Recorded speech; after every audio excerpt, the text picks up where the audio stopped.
जब कोई गाड़ी चोरी हो जाती है तो जनता पुलिस के पास जाती है। कहीं एक्सीडेंट हो जाए तो भी पुलिस को ही सूचना दी जाती है। कोई टक्कर मारकर भाग जाए तो भी पुलिस प्रशासन से गुहार लगाई जाती है। लेकिन दिल्ली पुलिस के एक हेड कांस्टेबल को लेकर चौंकाने वाली और झकझोर देने वाली खबर सामने आई है।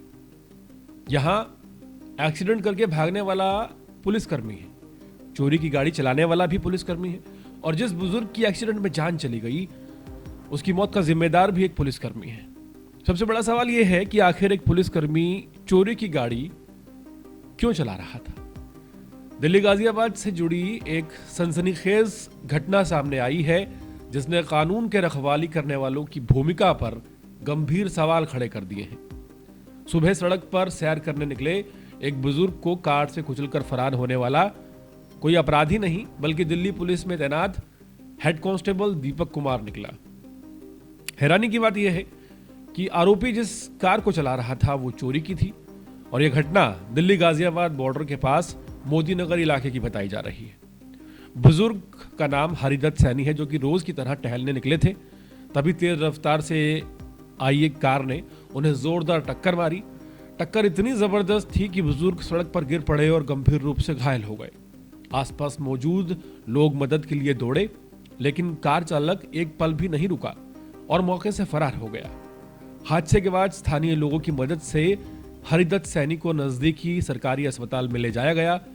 हालत नाजुक होने पर परिजन उन्हें हायर सेंटर प्राइवेट हॉस्पिटल ले गए। मृतक के बेटे रजत सैनी ने बताया कि डॉक्टरों ने अपनी तरफ से पूरी कोशिश की, लेकिन इलाज के दौरान उनके पिता की मृत्यु हो गई।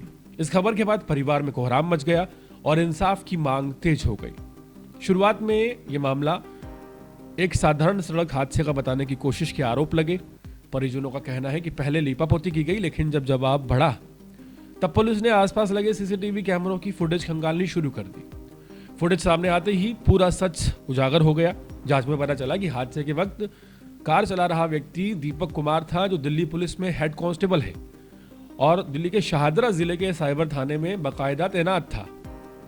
जांच में यह भी खुलासा हुआ कि आरोपी जिस कार को चला रहा था वो कार चोरी की थी और निजी इस्तेमाल में लाई जा रही थी। सबसे गंभीर बात यह रही कि एक पुलिसकर्मी होते हुए भी उसने घायल बुजुर्ग को अस्पताल पहुंचाने की बजाय भागने का रास्ता चुना।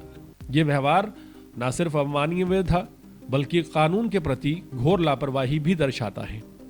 सबूत पुख्ता होने के बाद गाजियाबाद पुलिस ने हेड कांस्टेबल दीपक कुमार को गिरफ्तार कर लिया है। उसके पास से वारदात में इस्तेमाल की गई चोरी की कार भी बरामद कर ली गई है। आरोपी के खिलाफ हिट एंड रन, लापरवाही से मौत और अन्य संबंधित धाराओं में मामला भी दर्ज कर लिया गया है। फिलहाल हेड कांस्टेबल से पूछताछ जारी है।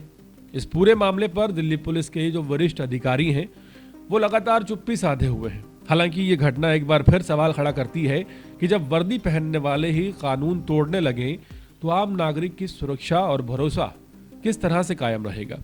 हरिदत्त सैनी की मौत सिर्फ एक हादसा नहीं, एक एक्सीडेंट नहीं, बल्कि सिस्टम की उस सच्चाई का आईना है जहां जवाबदेही की सबसे ज्यादा जरूरत होती है।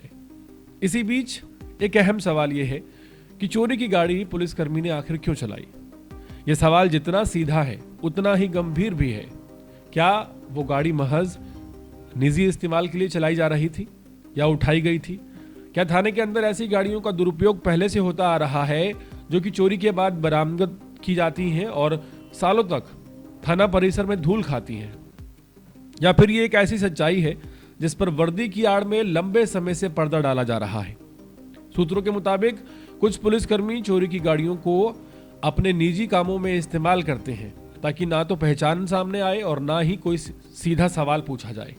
ऐसी गाड़ियां ना टोल पर पकड़ी जाती हैं, ना ही इन्हें चालान का डर रहता है और ना ही किसी रिकॉर्ड से तुरंत जुड़ी मिलती है। यही वजह है कि यह मामला सिर्फ एक हादसा नहीं रह जाता बल्कि सिस्टम के अंदर छिपी उस बीमारी की ओर इशारा करता है जहां कानून की रखवाली करने वाले ही कानून तोड़ने लगते हैं।